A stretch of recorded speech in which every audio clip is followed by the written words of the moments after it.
नमस्कार दोस्तों। एक बार फिर से आप सबका स्वागत है आपके अपने YouTube चैनल लर्न स्टडी पर।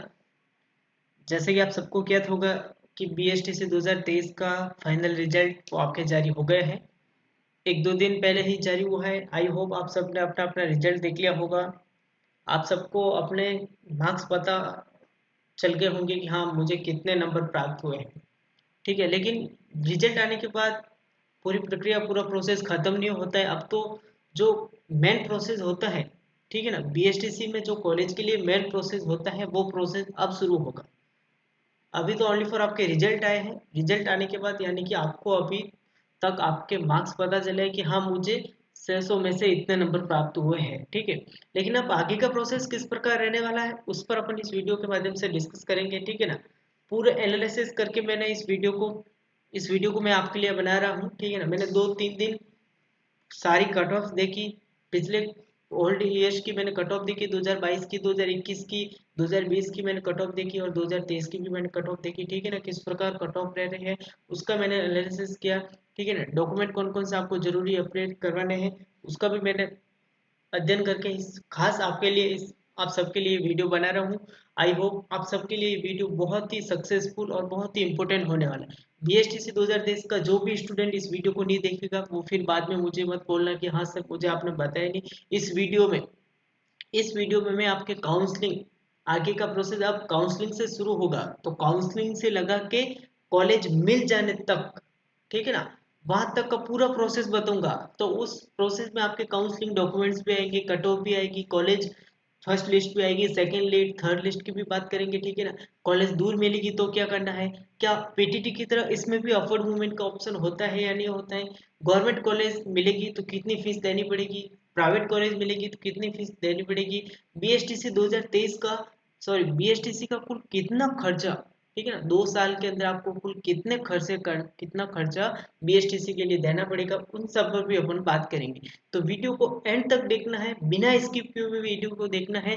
और कोई भी आपके परिवार रिश्तेदार दोस्तों में BSTC का कोई भी स्टूडेंट हो तो जल्दी से उसको शेयर जरूर कर देना, अपने स्टेटस पे जरूर लगा देना ताकि BSTC का कोई भी स्टूडेंट इस जानकारी से वंचित ना हो।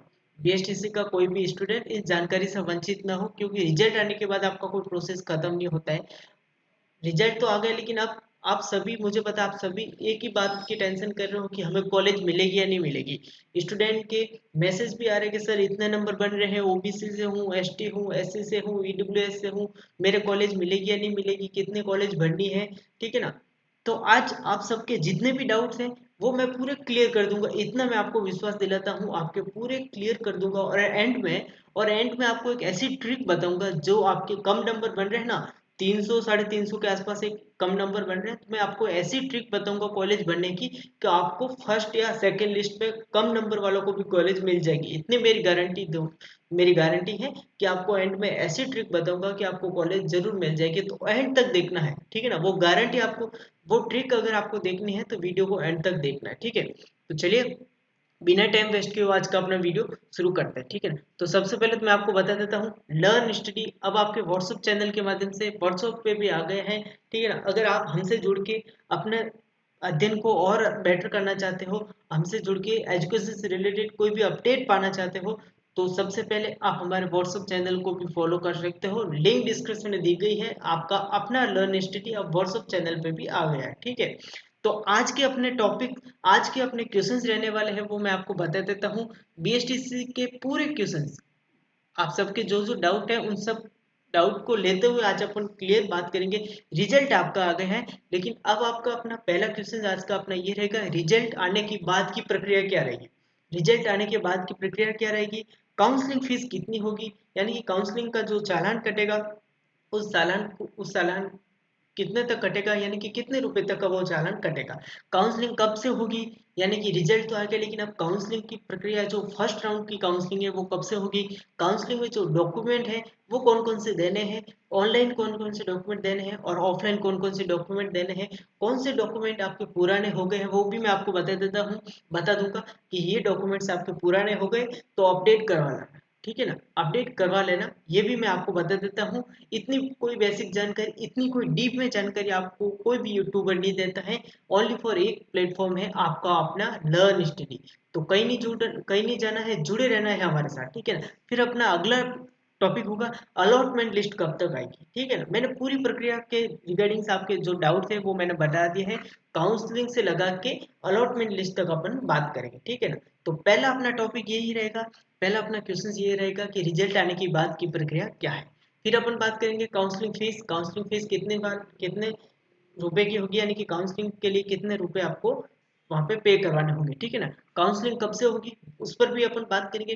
काउंसलिंग के लिए आपको डॉक्यूमेंट्स कौन कौन से देने हैं, ठीक है ना, कौन से डॉक्यूमेंट आपके पुराने हो गए उनको अपडेट करवाने की जरूरत है, वो भी मैं आपको बताऊंगा, ठीक है ना। अलॉटमेंट लिस्ट कब तक आ जाएगी, ठीक है ना, फर्स्ट अलॉटमेंट लिस्ट कब तक आएगी वो भी मैं आपको बता दूंगा। और काउंसलिंग आईडी, ठीक है ना, काउंसलिंग आईडी कौन सी होगी वो भी मैं आपको बता देता हूँ, ठीक है ना। क्योंकि ऐसे बहुत सारे स्टूडेंट हैं जिनको ये भी नहीं पता है कि सर रिजल्ट में काउंसलिंग आईडी कहाँ दी हुई है। फिर वो हमें मैसेज करते हैं या फिर यूट्यूब पे वीडियो देखते हैं कि बीएसटीसी का काउंसलिंग आईडी कौन सी होती है, तो वो भी मैं आपको बता दूंगा कि काउंसलिंग आईडी कौन सी है। तो सबसे पहले अपन वही से शुरुआत करते हैं, ठीक है ना। काउंसलिंग आईडी के बारे में आप सबको पता नहीं होगा, मैं आप सबको बता देता हूँ। आपका जो रिजल्ट आया है, ठीक है ना, इस प्रकार ये आपका रिजल्ट आया है, ठीक है ना।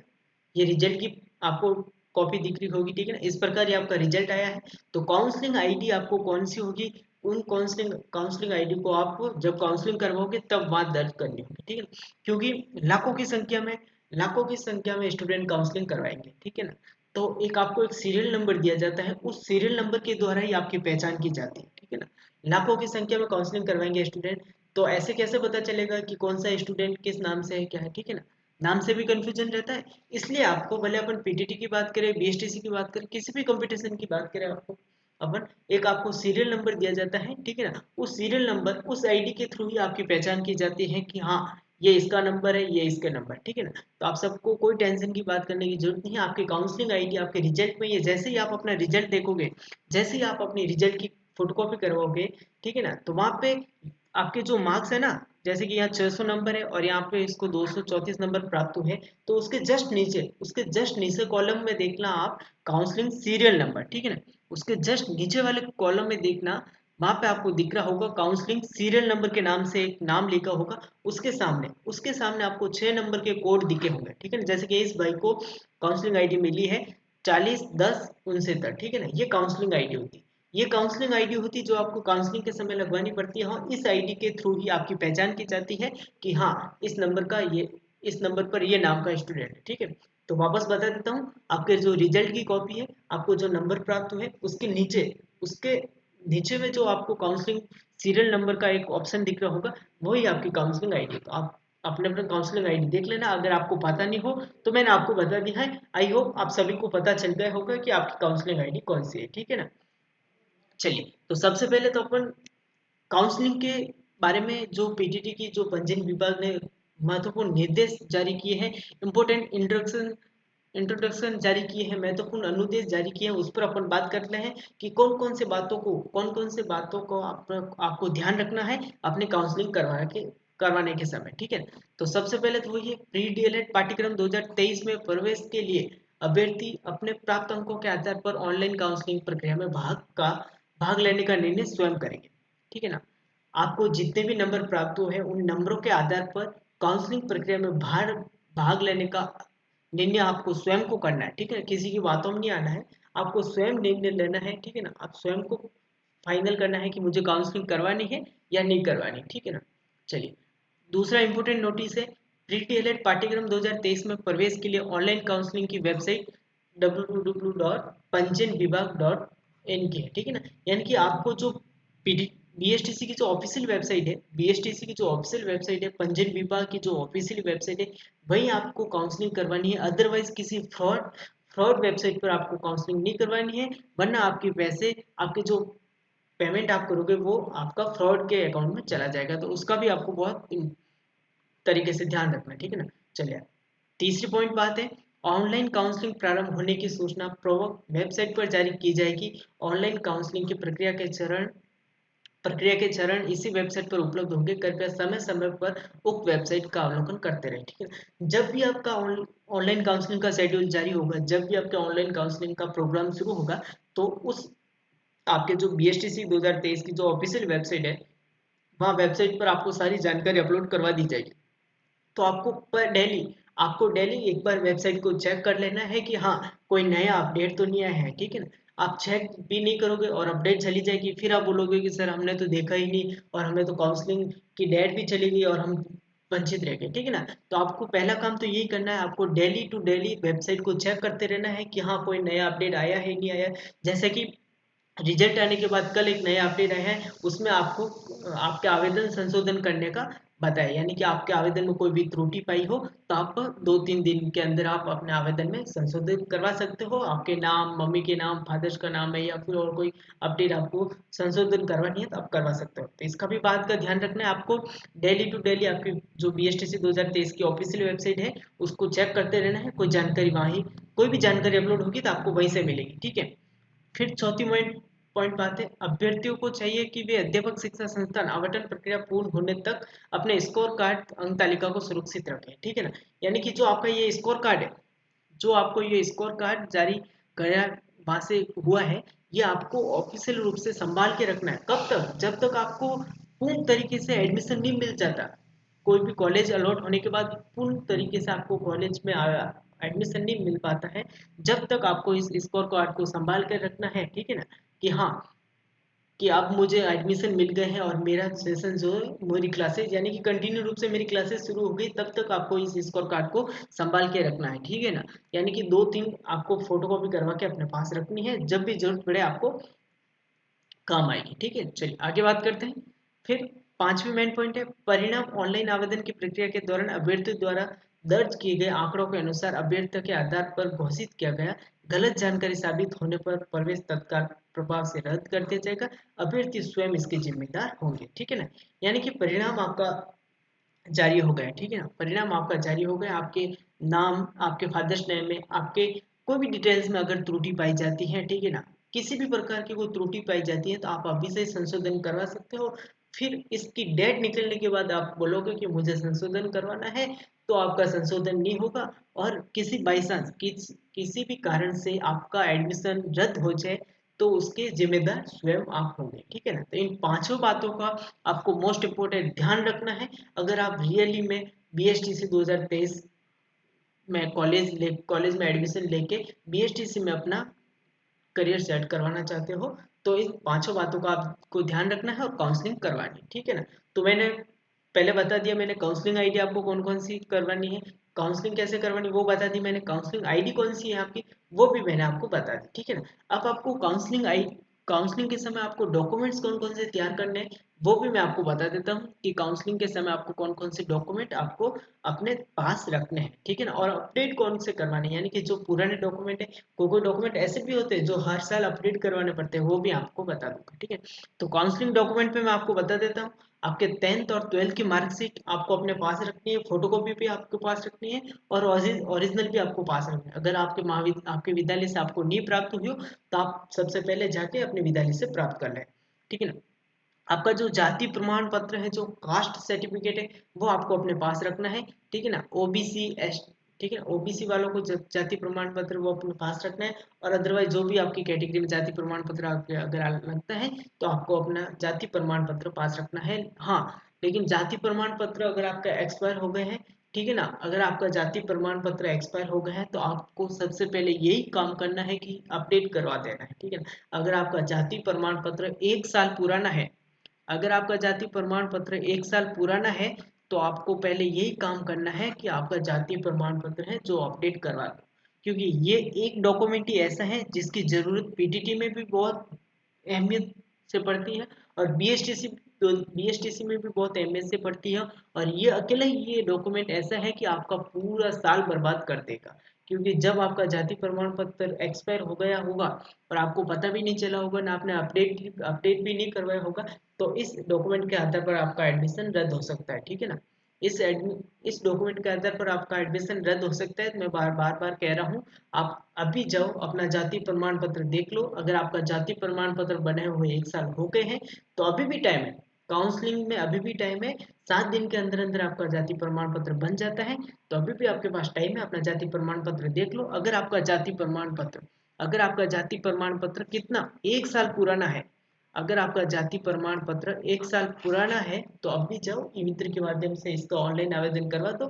7 दिन के अंदर, कितने 7 दिन के अंदर अंदर अंदर आपका जाति प्रमाण पत्र आ जाएगा, 1 साल पुराना हो, ठीक है ना। आपकी जाति प्रमाण पत्र के ऊपर डेट दी गई है, तो वहां से आप देख लेना, ठीक है ना। आपका मूल निवास प्रमाण पत्र है, वो भी आपके पास होना चाहिए, ठीक है ना। आपके मूल निवास प्रमाण पत्र के थ्रू ही आपकी पहचान है कि हाँ ये स्टूडेंट राजस्थान का मूल निवासी है, ठीक है ना। अगर आप ईडब्ल्यूएस कैटेगरी में आते हो तो आपका ईडब्ल्यूएस प्रमाण पत्र, ईडब्ल्यूएस सर्टिफिकेट है, वो भी आपको अपने पास रखना है। अगर आपने नहीं बनाया है तो अभी भी आपके पास टाइम है, 7 दिन के अंदर ये भी बन के आ जाता है। ईडब्ल्यूएस प्रमाण पत्र आप बनवा लेना, ठीक है ना। आपका जो आधार कार्ड है, जो पीटीटी की सॉरी बीएसटीसी के जो फॉर्म में आपने दिया था, वो आपका आधार कार्ड अपने पास रखना है। बैंक पासबुक की डिटेल आपको पास रखनी है, ठीक है ना। बैंक पासबुक की डिटेल आपको पास रखनी है। अब आप पूछोगे कि सर काउंसलिंग में बैंक डिटेल की क्या जरूरत है? तो भाई साहब, जब आप 3,000 का पेमेंट करोगे, बाई चांस आपको कॉलेज आवंटित नहीं होती है, ठीक है ना, बाई चांस आपको कॉलेज आवंटित नहीं होती है, तो जो आप 3,000 रुपये करोगे ना पे बीएसटीसी को, वो 3,000 रुपये फिर आपके अकाउंट में भी आएंगे ना। तो इसलिए आपको बैंक अकाउंट की डिटेल्स भी वापस देनी पड़ती है, लेकिन हाँ, बैंक डिटेल स्टूडेंट की स्वयं की देनी, ऐसे नहीं कि आप अपने मम्मी या पापा की या भाई या सिस्टर की दे सकते हो या अंकल की दे सकते हो, तो आपका पेमेंट नहीं आएगा और बीच में ही रुक जाएगा। तो बैंक डिटेल स्टूडेंट को स्वयं की देनी है। अगर आपका कॉलेज में एडमिशन नहीं होता है, बाई चांस कोई कॉलेज आपको अलॉट नहीं होती है, तो आपके 3,000 रुपये हैं वो आपके स्वयं के अकाउंट में आएंगे। मैं वापस बता रहा हूँ, किसी अदरवाइज के आपके बैंक अकाउंट की डिटेल मत देना, स्वयं की बैंक अकाउंट डिटेल देना, वरना 3,000 रुपये आपके अटक जाएंगे, ठीक है ना। नवीनतम आपके फोटो, जो आपके नवीनतम फोटो है वो आपको अपने पास रखने हैं। ऐसा नहीं कि 5 5 साल 10 साल पुराने फोटो है वो चला देंगे, ऐसे नहीं। नवीनतम फोटो आपके पास रखनी चाहिए। काउंसलिंग आईडी मैंने बता दी है, काउंसलिंग आईडी आप सबको पता होगा, मैं वापस बता देता हूँ। काउंसलिंग आईडी वही है जो आपके रिजल्ट आए हैं उसके जस्ट नीचे वाले कॉलम में आपकी काउंसलिंग आईडी, ठीक है ना। 6 नंबर की आईडी है, 6 अंकों की आईडी है, तो वो आपको पता होनी चाहिए, ठीक है। तो ये सारे डॉक्यूमेंट्स थे जो मैंने बताया आपको, ठीक है ना। अब आगे अपन बात करते हैं, एक एक क्वेश्चंस को लेकर अपन बात करते हैं, रिजल्ट आने के बाद की प्रक्रिया क्या रहेगी, ठीक है। तो आप सबने अपना अपना रिजल्ट देख लिया होगा। अब आपके सर्वप्रथम सबसे पहले काउंसलिंग शुरू होगी। सबसे पहले आपकी काउंसलिंग शुरू होगी। काउंसलिंग कब से शुरू होगी? आपके 5 अक्टूबर। काउंसलिंग कब शुरू होगी? आपके 5 अक्टूबर से। आज आपके 1 तारीख हो गई है, यानी कि 4 या 5 दिन के बाद आपकी काउंसलिंग प्रक्रिया शुरू हो जाएगी। जैसे ही काउंसलिंग प्रक्रिया शुरू होगी, आपके पास बीएसटीसी के द्वारा एक नोटिस निकाल दिया जाएगा, आपको तारीखें बता दी जाएगी, भाई इस तारीख से इस तारीख तक आपको काउंसलिंग करवानी है, इस तारीख से इस तारीख तक, इस तारीख से इस तारीख तक आपको कॉलेज फिल करनी है, और इस तारीख से इस तारीख तक आपको ऑफलाइन रूप से कॉलेज में जाके रिपोर्टिंग करानी, ठीक है ना। तो काउंसलिंग 5 अक्टूबर से शुरू हो जाएगी। तो सबसे पहले तो रिजल्ट आने के बाद यही प्रक्रिया है, सबसे पहले आपकी काउंसलिंग शुरू होगी, ठीक है। फिर अगला डाउट्स पर अपन अगले क्वेश्चंस पर अपन जाते हैं। तो काउंसलिंग फीस कितनी होगी, ठीक है ना। आप काउंसलिंग करवाओगे तो उस टाइम आपको फीस या उस टाइम आपको चालान कटवाना पड़ेगा।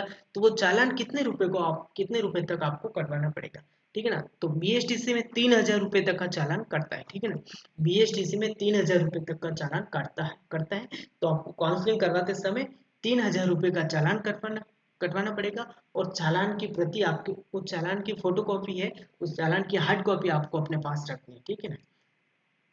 और अगर अदरवाइज आपको कॉलेज नहीं मिल जाती है, बाई चांस आपको कॉलेज नहीं मिल जाती है, तो ये 3,000 रुपये हैं वो आपके बैंक डिटेल्स, जो आप बैंक डिटेल्स दोगे ना, उस बैंक खाते में आपके पास वापस आ जाएंगे, ठीक है ना।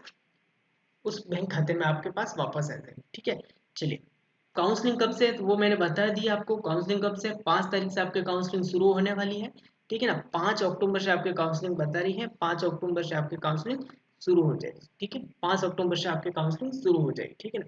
काउंसलिंग डॉक्यूमेंट भी मैंने आपको बता दी है, काउंसलिंग डॉक्यूमेंट्स भी मैंने आपको बता दिए, लेकिन हाँ, जो आपका जाति प्रमाण पत्र है, जो आपका जाति प्रमाण पत्र है वो आप अपडेट करवा लेना। मैं बार बार कह रहा हूँ, जाति प्रमाण पत्र आप अपडेट करवा लेना। अगर आपका 1 साल पुराना जाति प्रमाण पत्र हो गया है ठीक है ना। उस जो आपका कास्ट सर्टिफिकेट है वहाँ पे आपको डेट भी बता दी जाती है कि भाई हाँ इस तारीख को आपका जाति प्रमाण पत्र बना था। तो अगर आपका जाति प्रमाण पत्र 1 साल पुराना है तो अभी भी आपके पास टाइम है, 7 दिन के अंदर अंदर ये जाति प्रमाण पत्र बन जाता है। अगर आप अपडेट नहीं कराओगे और किसी कारणवश आपका एडमिशन रद्द हो जाता है तो आप स्वयं उसके जिम्मेदार होंगे, ठीक है ना। आप स्वयं उसके जिम्मेदार होंगे, फिर आप किसी और के ऊपर दोष नहीं लगा सकते हो कि आपके कारण मेरा एडमिशन रद्द हुआ। तो मैं आपको वापस बता रहा हूँ, 7 दिन के अंदर अंदर आपका जाति प्रमाण पत्र बन जाएगा। अगर आपका जाति प्रमाण पत्र एक्सपायर हो गए हैं आप स्वयं देख लेना, उसके ऊपर डेट बताई हुई है। 1 साल अगर पूरा ना हो तो आप अपडेट करवा लेना, ठीक है ना। फिर अगला क्वेश्चन है कि हाँ अलॉटमेंट लिस्ट कब तक आएगी। काउंसलिंग भी करवा देंगे, डॉक्यूमेंट भी सब तैयार कर लेंगे। अलॉटमेंट लिस्ट कब तक आएगी, फर्स्ट अलॉटमेंट है तो फर्स्ट अलॉटमेंट लिस्ट आपके 20 से 25 अक्टूबर के बीच बताया जा रहा है।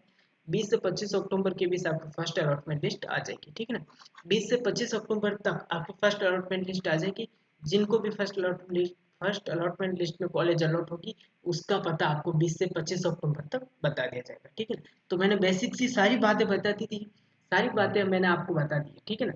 बेसिक से सारी बातें मैंने आपको बता दी है कि आपको कौन कौन से डॉक्यूमेंट आपको तैयार करने हैं, ठीक है ना।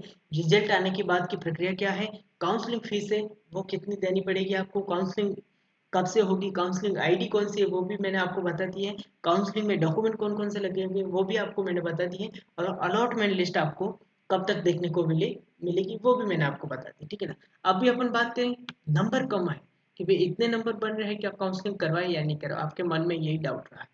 आपके मन में यही डाउट चल रहा होगा कि मेरे इतने नंबर बन रहे हैं सर काउंसलिंग करवाऊं या नहीं करवाऊं, ठीक है ना। इतने नंबर बन रहे हैं मेरे, काउंसलिंग करवाऊं या नहीं करवाऊं। तो उस पर भी अपन बात करते हैं, ठीक है ना। उस पर भी अपन बात करते हैं। तो मैं आपको बता दूं, अगर आप मेल हो, ठीक है ना, अगर आप मेल हो या आप फीमेल हो, ठीक है ना, अगर आप मेल हो या फीमेल हो, ठीक है ना। मेल में अगर आपके 350 के आसपास 350 के आसपास अगर आपके नंबर बन रहे हैं, आप भले किसी भी कैटेगरी में हो, general, OBC, ST, SC, EWS, MBC, SBC, किसी भी कैटेगरी में हो, अगर आपके 350 नंबर बन रहे हैं मेल्स में हो, अगर आप मेल में हो और अगर आपके 350 के आसपास नंबर बन रहे हैं तो मेरी राय के अनुसार, मेरे अनुसार आप काउंसलिंग करवा दो, आपको 100% कॉलेज मिल जाएगी, ठीक है ना। जितना ये बाकी सब यूट्यूबर्स वाले बता रहे हैं ना कि 400 नंबर प्लस कट ऑफ जाएगी, 450 नंबर प्लस कट ऑफ जाएगी, इतनी कोई कट ऑफ नहीं जाएगी। मैं खुद बता रहा हूँ, हमने यूट्यूब पे पोल करवाया था, 40% 40 से 50% स्टूडेंट के नंबर 300 से 350 के बीच में आ रहे हैं, ठीक है ना। यानी कि आधे से ज्यादा स्टूडेंट के नंबर 300 से 350 के बीच में नंबर आ रहे हैं। तो मैं खुद बता रहा हूँ 300 से 350 के बीच में भी अगर आपके नंबर पड़ रहे हैं तो आपको कॉलेज जरूर मिल जाएगी। भले वो कॉलेज फर्स्ट लिस्ट में मिलो, सेकेंड में मिलो या थर्ड में मिलो, वो आपको जरूर मिल जाएगी। तो मैं वापस बताता रहा हूँ, अगर आप मेल हो, किसी भी कैटेगरी से हो, general, OBC, ST, SC, MBC, SBC, EWS, किसी भी कैटेगरी से अगर आप मेल्स हो, अगर आप पुरुष हो, तो आपके 350 नंबर अगर आपके बन रहे हैं तो आप काउंसलिंग करवा देना, आपको कॉलेज जरूर मिल जाएगी। आपको किसी की बातों में नहीं आना है, किसी भी यूट्यूबर्स की बातों में नहीं आना है, ठीक है ना।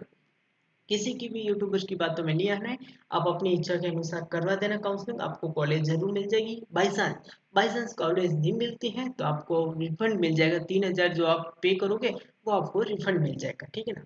फीमेल से अगर आप किसी भी कैटेगरी में फीमेल से बिलोंग करते हो तो आपके 300 नंबर बन रहे हैं, फीमेल से अगर आपके 300 नंबर बन रहे हैं, 301, 302 या 325 नंबर बन रहे हैं, 327 नंबर बन रहे हैं, 328 नंबर बन रहे हैं, 320 नंबर बन रहे हैं, 300 से ऊपर अगर आपके नंबर बन रहे हैं और अगर आप किसी भी कैटेगरी में हो, general, SC, ST, OBC, MBC, EWS, SPC, आप अगर किसी भी कैटेगरी में फीमेल से बिलोंग करते हो और अगर आपके 300 प्लस नंबर बन रहे हैं तो 100% कॉलेज मिल जाएगी। आप काउंसलिंग जरूर करवा देना, ठीक है ना। क्योंकि कुछ कह नहीं सकते अपन, पिछली बार भी काउंसलिंग करवाने के बाद सीटें भी बढ़ी गई थी और कॉलेज भी बढ़ गई थी, तो वापस रिवाइज होती, काउंसलिंग का राउंड वापस शुरू हुआ था। तो कुछ कह नहीं सकते, कॉलेज जरूर मिल जाएगी अगर आप फीमेल से बिलोंग करते हो किसी भी कैटेगरी में, जनरल, ईडब्ल्यूएस, एमबीसी, किसी भी कैटेगरी से अगर आप फीमेल से बिलोंग करते हो और अगर आपके 300 प्लस नंबर बन रहे हैं तो आप काउंसलिंग जरूर करवा देना। और रियली में आप बीएसटीसी करवाना चाहते हो और टीचिंग लाइन में अपना करियर सेट करना चाहते हो कि हाँ मुझे सब कुछ टीचिंग लाइन में करियर सेट करना है और इस बीएसटीसी को क्वालिफाई करने के लिए मैंने खूब मेहनत की, रात दिन मैंने पढ़ाई की और अब मुझे कॉलेज मिलनी ही चाहिए, तो मैं आपको बता देता हूँ 300 प्लस अगर आपके नंबर बन रहे हैं फीमेल से तो आप काउंसलिंग करवा देना, आपको कॉलेज जरूर मिल जाएगी। और अगर आप मेल से बिलोंग करते हो 350 नंबर आपके बनने चाहिए, आपको कॉलेज मिल जाएगी। ठीक है ना। कॉलेज लेने का भी तरीका होता है, कॉलेज किस प्रकार लेनी वो भी मैं आपको बता देता हूँ। कॉलेज लेना आपके हाथ में ही, बीएसटीसी वालों के हाथ में कुछ नहीं है। जितनी आप ज़्यादा कॉलेज भरोगे उतना आपको फायदा होगा, ठीक है ना, जितनी ज़्यादा कॉलेज भरोगे उतना फायदा होगा। तो मैं आपको बता रहा हूँ, अगर आपके 300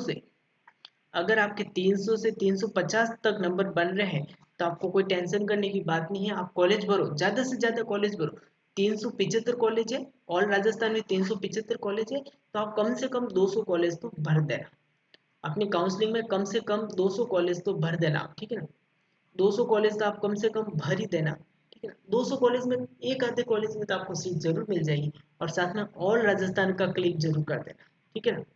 और राजस्थान का क्लिक जरूर करता है। आप ऐसा मत करना कि 300 नंबर बन रहे हैं और 5 कॉलेज ही भर के आके घर पे खुश हो जाओ कि हाँ मुझे कॉलेज मिल जाएगी, मेरी मनपसंद वाली, आपको नहीं मिलेगी, ठीक है ना। आप जितनी ज़्यादा कॉलेज भरोगे उतनी चांसेस आपके लिए बढ़ेगा कि हाँ आपको कॉलेज मिल जाएगी। तो मेरी राय तो यही है, 375 कॉलेज है, कम से कम आप 200 कॉलेज तो जरूर पढ़ देना और साथ में ऑल राजस्थान का क्लिक जरूर कर देना, आपको कॉलेज मिल जाएगी। क्योंकि लर्न स्टडी तो यही चाहता है कि आपके जो सपने हैं वो सबके साकार हो जाए और आपको कॉलेज मिल जाए और आप अपना करियर सेट कर सको। तो आपके 300 से 350 के आसपास नंबर बन रहे हैं, आप अगर मेल हो या फीमेल हो कम से कम 200 कॉलेज तो आप भर ही देना और साथ में ऑल राजस्थान का क्लिक जरूर कर देना। ऑल राजस्थान का क्लिक करने का यही फायदा होगा कि कहीं पे भी कोई भी स्टूडेंट अदरवाइज एडमिशन रद्द कर देता है अपना, और एडमिशन उसका रद्द हो जाता है तो वो सीट खाली होगी, अगर वो सीट खाली होगी तो उसमें आपका नंबर आ जाएगा, सिंपल सा। इसलिए ऑल राजस्थान का क्लिक जरूर कर देना, भले एक बार दूर कॉलेज मिल जाए कोई बात नहीं, वहां से अपन अफुल मूवमेंट भी करवा देंगे, कोई बात नहीं। एक बार भले आपको दूर कॉलेज अलॉट कर दे कोई बात नहीं, कम से कम आपको कॉलेज तो मिल जाएगी ना, कम से कम आपको कॉलेज तो मिल जाएगी ना। तो कॉलेज लेने का भी ट्रिक आपके अंदर आपको प्राप्त पता होना चाहिए, ठीक है ना। आपके 300 से 350 के बीच में नंबर बन रहे हैं तो आप कम से कम 200 कॉलेज तो आप भर ही देना और साथ में ऑल राजस्थान का क्लिक जरूर कर देना। न्यूनतम 200 कॉलेज भर देना और अधिकतम आप अपने अनुसार कर सकते हो, ठीक है ना। कोई फिक्स नहीं है, कोई आपके ऊपर दबाव नहीं है कि आपको इतने कॉलेज ही बननी है। आप स्वतंत्र हो, आप आजाद हो, आप अपने अनुसार कितनी भी कॉलेज भर सकते हो। आप चाहो तो आप 375 की 375 पूरी भर सकते हो, लेकिन मैं इतना बता रहा हूँ कि कम से कम 200 कॉलेज तो आप भर देना और साथ में ऑल राजस्थान का क्लिक जरूर कर देना, ताकि राजस्थान में कहीं भी सीट खाली होगी तो वहाँ पे आपको अपना नंबर अलॉट कर दिया जाएगा, ठीक है ना। आप ऐसे नहीं कि 300 नंबर बन रहे हैं और 5 कॉलेज ही भर के आ जाओ और घर पे खुश हो जाओ कि हाँ मुझे कॉलेज मिल जाएगी, ऐसा नहीं होगा। तो मैं वापस बता देता हूँ, 200 कॉलेज आप जरूर कर देना, साथ में ऑल राजस्थान का क्लिक जरूर कर देना, आपको कॉलेज अलॉट हो जाएगी 100%। अगर आप मेल फीमेल किसी भी कैटेगरी से हो, अगर आप किसी भी कैटेगरी से हो, आपको कोई टेंशन करने की जरूरत नहीं है। आप मैं जैसे बता रहा हूँ वैसे कर देना, ठीक है। तो मैंने आपको बता दिया है 300 से ऊपर वाले सारे काउंसलिंग करवा देना, 300 से ऊपर वाले सारे काउंसलिंग करवा देना, भले आप मेल्स फीमेल्स किसी भी कैटेगरी से बिलोंग करते हो, general EWS SC ST SC किसी भी कैटेगरी से हो। आप मुझे मैसेज करो कि सर मेरे इतने नंबर बन रहे हैं, कॉलेज मिलेगी या नहीं मिलेगी, मैं फीमेल हूँ मैं मेल से हूँ, आपको कोई टेंशन करने की जरूरत नहीं है। 300 नंबर अगर आपके बन रहे हैं तो आप निश्चित रूप से काउंसलिंग करवा देना, आपको कॉलेज मिल जाएगी, 100% कॉलेज मिल जाएगी। कॉलेज ज़्यादा से ज़्यादा बढ़ना, कॉलेज ज़्यादा से ज़्यादा पढ़ना, कम से कम 200 कॉलेज आप जरूर भर देना और साथ में ऑल राजस्थान का लिंक जरूर कर देना। मैं बार बार कह रहा हूँ क्योंकि ये आपके लिए ही बोल रहा हूँ, बार बार कह रहा हूँ, ये आप ध्यान रख देना, ठीक है ना। तो ये बेसिक सी जानकारी थी, ये जो आपके लिए इम्पोर्टेंट जानकारी थी वो मैंने बताई। आई होप वीडियो आपको अच्छा लगा होगा, वीडियो से आपको कोई वीडियो से आपको जानकारी प्राप्त हुई होगी। अगर वीडियो अच्छा लगा हो तो वीडियो को लाइक जरूर कर देना, कोई भी डाउट रहा हो तो आप कमेंट जरूर कर सकते हो, ठीक है ना। कोई भी डाउट अगर आपका रहता है तो आप कमेंट जरूर कर देना, मैं पूरा विश्वास दिलाता हूँ आपकी पूरी सपोर्ट की जाएगी, ठीक है ना। और अपने दोस्तों में, अपने परिवार, अपने रिश्तेदारों में इस वीडियो को जरूर शेयर कर देना, ताकि बीएसटीसी का कोई भी स्टूडेंट इस जानकारी से वंचित ना हो, बीएसटीसी का कोई भी स्टूडेंट जानकारी से वंचित ना हो और सचमुच इस वीडियो से आपको कुछ जानकारी प्राप्त हुई हो, वीडियो अच्छा लगा हो तो वीडियो को लाइक जरूर कर देना, शेयर जरूर कर देना और यूट्यूब चैनल पर नए हो तो मैं रिक्वेस्ट करता हूँ यूट्यूब चैनल को सब्सक्राइब जरूर कर देना। वीडियो देखने से कुछ नहीं होता है, यूट्यूब चैनल को सब्सक्राइब जरूर कर देना। हम आपके लिए इतना कर रहे हैं तो आप थोड़ा सा तो हमारे लिए भी कर सकते हो। यूट्यूब चैनल को सब्सक्राइब करके बेल आइकन घंटी को ऑन कर देना ताकि आपके अपने इस छोटे भाई को भी आपकी तरफ से सपोर्ट मिल जाएगी, ठीक है ना। तो फिलहाल के लिए तो अपन इस सेशन को यही विराम देते हैं, इस वीडियो को अपन यही एंड कर देते हैं। और कोई भी अपडेट आएगी तो मैं आपको सबसे पहले आप सबके लिए मैं वीडियो बना दूंगा। तो फिलहाल के लिए तो आप सबको जय हिंद, जय भारत, धन्यवाद, बाय बाय।